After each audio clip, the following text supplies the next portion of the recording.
I have sat here listening, and I am quite perplexed.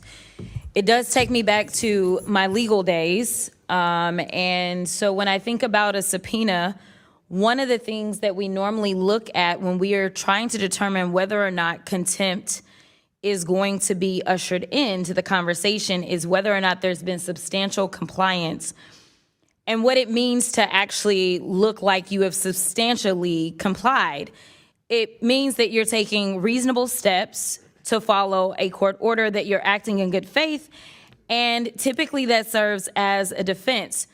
So if we are still crafting the parameters of said subpoena, for instance, my colleague, Mr. Walkinshaw, just asked whether or not this would be limited to the Epstein subject matter.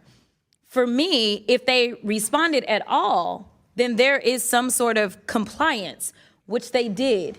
They didn't just throw the bird. They didn't just say, forget it.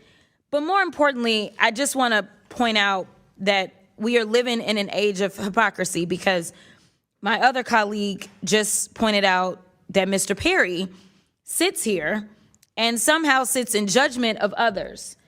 Frankly, that is what people are kind of getting annoyed by, is the hypocrisy, because Mr. Perry still has an outstanding subpoena that was never complied with.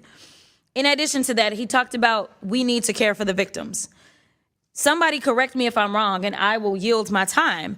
But I don't believe that Mr. Perry ever signed off on the discharge petition in the first place. So I don't know if he is just doing what he believes is politically expedient. But I will tell you this. I refuse to be a puppet, because Democrats tend to be of goodwill. We always want to do the right thing. We are always trying to follow the rules and follow the law. Unfortunately, we are living with an administration that does not care. We just want some type of parity. So, for instance, we all want to hear from President Clinton. If for some reason you said, we will give you, say, Pam Bondi, and then we've got President Clinton with it, or say maybe President Trump and President Clinton, two presidents, because we know that both presidents actually had a relationship with Jeffrey Epstein. But what looks political and looks like one can get away with everything, especially since that's what the Supreme Court has stated, that's why it looks like it's just gamesmanship. You only care about following the rules so long as you can invoke those rules on what is typically perceived as your political enemies. This is why we are falling apart in this country. We are supposed to be about checks and balances. It should not matter whether or not you're associated with the Democratic Party, the Republican Party, independent, or whomever, whether you're rich, whether you're poor, whether you're middle class, whether you're a black immigrant or whatever. But it seems like we only have a political agenda in this committee, and that's why everything goes off the rails.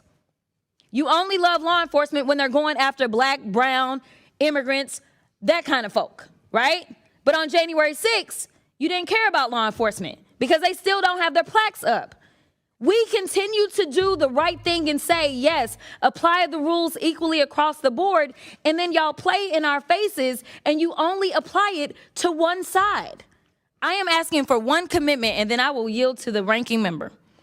Mr. Chair, will you commit to me, as the chair of probably the most important committee in this Congress, especially in this moment where people are concerned about the level of corruption that exists within this committee, will you promise me that you are good for doing whatever is right and following the evidence, no matter who is on the other side of that evidence? Yes, and that is why I subpoenaed the estate.